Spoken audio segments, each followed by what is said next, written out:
बचपन से सिखाया था कि तेरे को डॉक्टर बनना। जब रात को पढ़ने बैठते थे तो गांव में अक्सर लाइट नहीं हुआ करती थी। मेरे टीचर मेरे को कहा करते थे, बेटा तू डॉक्टर बनने का सपना छोड़ दे, तू पास हो जाए 12वीं वही बड़ी बात है। साल के अंत में जब एग्जाम हुआ तो मेरा सिलेक्शन नहीं हुआ। मैंने घर वालों के पैसे बर्बाद कर दिए, पर मेरा टारगेट तो फिक्स था, किसी भी हालत में कुछ भी हो जाए मेरे को MBBS ही चाहिए।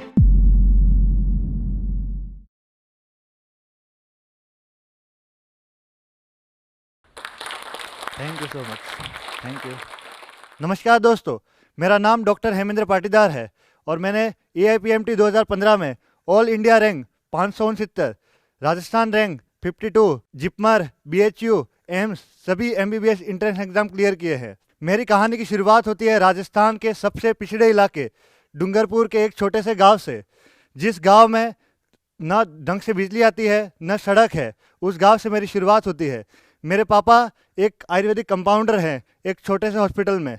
मेरी माताजी खेती का काम करती है और नरेगा में मजदूरी का काम करती थी। तो मेरी 8वीं तक की स्कूल मेरे गांव में हुई, पर 8वीं के बाद हमारे वहाँ पे स्कूल नहीं होती थी तो हमें दूसरे गांव में जाना पड़ता था, जो कि मेरे गांव से लगभग 5 किलोमीटर दूर था।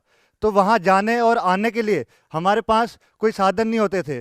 कभी कोई गाड़ी मिलती थी, कभी नहीं मिलती थी। जब हमें कोई बस मिलती थी तो या तो हम लटक के जाते थे या उसके ऊपर बैठ के जाते थे, और बहुत बार नहीं मिलती थी तो हम खेतों से होते हुए पहाड़ से या घाटी से चढ़ के वैसे जाया करते थे। स्कूल से आने के बाद मैं क्या करता था कि जो अपने भैंस वगैरह होती है उनको पानी पिलाना, उनको नहलाना, कपड़े धोना, बर्तन साफ करना, ये सब मेरा काम होता था। जब रात को पढ़ने बैठते थे तो गांव में अक्सर लाइट नहीं हुआ करती थी, तो मैं क्या करता था कि जो अपनी बोतल होती है उसके ढक्कन में छेद करके उसमें जूते की लहट डाल के, केरोसिन डाल के और एक चिमनी बना के उसमें पढ़ाई करता था। शुरुआत की मेरी पढ़ाई इसी तरह चलती रही और 10वीं तक की मेरी पढ़ाई मेरे गांव में हिंदी मीडियम में हुई। अब मेरे पापा एक आयुर्वेदिक कंपाउंडर थे, तो उन्होंने मेरे को बचपन से सिखाया था कि तेरे को डॉक्टर बनना है। उन्होंने सपना दिखाया था कि तेरे को डॉक्टर बनना है, और मेरे को भी अंदर से था कि मेरे माँ बाप का सपना मेरे को पूरा करना है। इसलिए मैं गांव से दूर शहर आ गया। मैंने अभी तक जो पढ़ाई की थी वो गवर्नमेंट स्कूल में की थी, पर मैंने ये सपना देखा था कि डॉक्टर बनूंगा, इसलिए मैंने प्राइवेट स्कूल में एडमिशन लिया। पर जो प्राइवेट स्कूल थी वो इंग्लिश मीडियम की स्कूल थी और मेरे को इंग्लिश इतनी आती नहीं थी, पर फिर भी मैंने हिम्मत की, कोई बात नहीं, डॉक्टर बनना है तो इंग्लिश मीडियम में भी कॉप अप कर लूँगा। पहला 1 महीना मेरे को कुछ समझ में नहीं आया।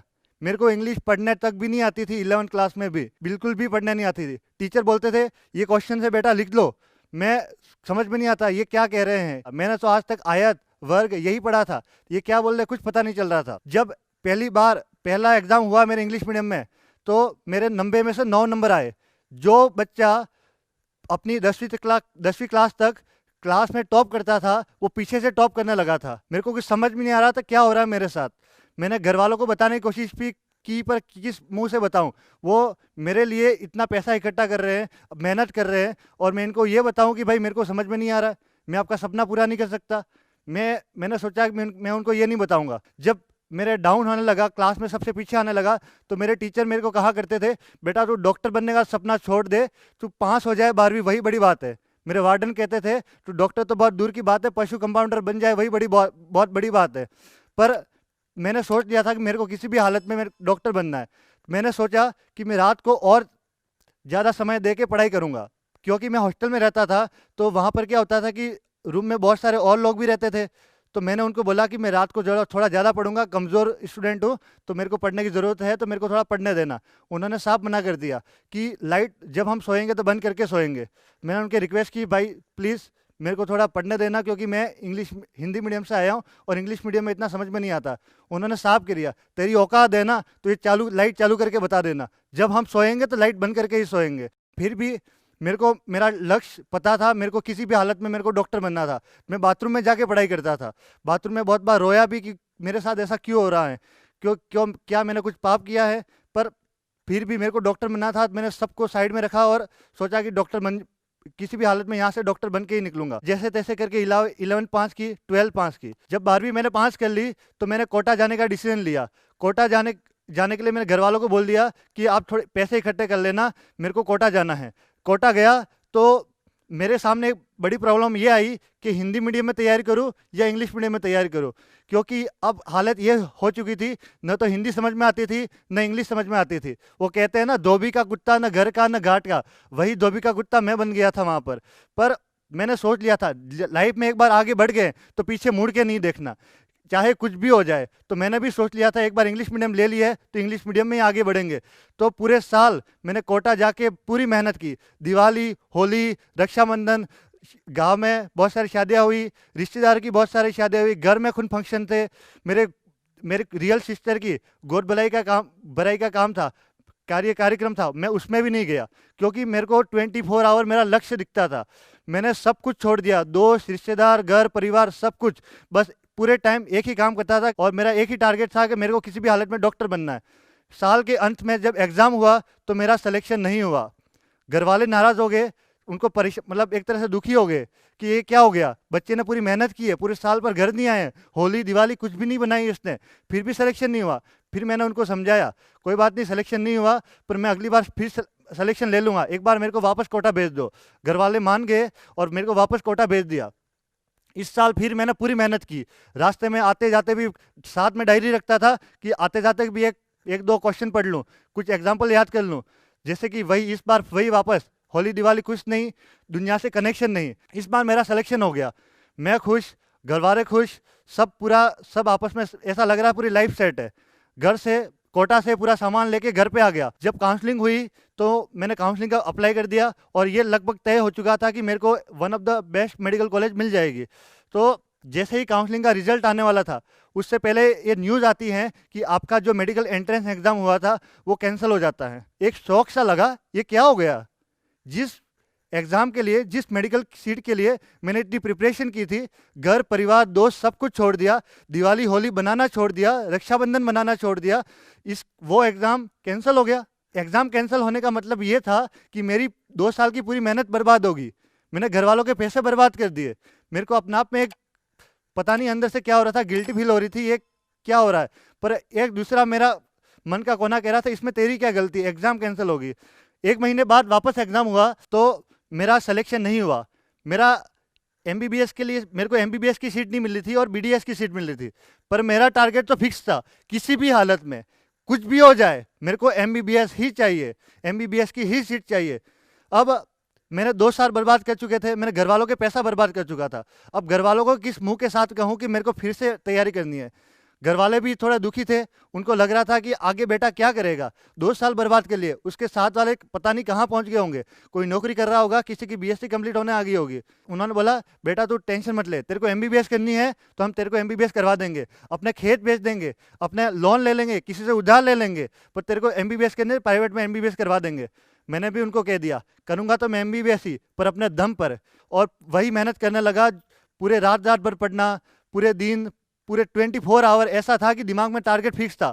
उठते हैं, बैठते हैं, खाते हैं, सोते हैं, हर काम के लिए मैं ये फिक्स था कि ये टारगेट लेके काम करता था कि मेरे को पढ़ाई करनी है। मेरा हर काम उस डायरेक्शन में होता था, उस तरफ ओरिएंटेड होता था कि किस तरह मेरे को मेरी मेडिकल कॉलेज की सीट मिल जाए। मैं आपको एक इस साल का किस्सा सुनाना चाहता हूँ। दिवाली थी तो दिवाली की शाम को क्या हुआ कि दुकान वगैरह बंद होती, क्योंकि वो भी सब घर चले जाते, तो मैच वगैरह सब बंद थी। तो मैं जब शाम को खाना खाने निकला तो मेरे को दिमाग में ध्यान नहीं रहा कि आज दिवाली है। जब खाना खाने निकला तो मैच वगैरह मेरे को बंद मिली।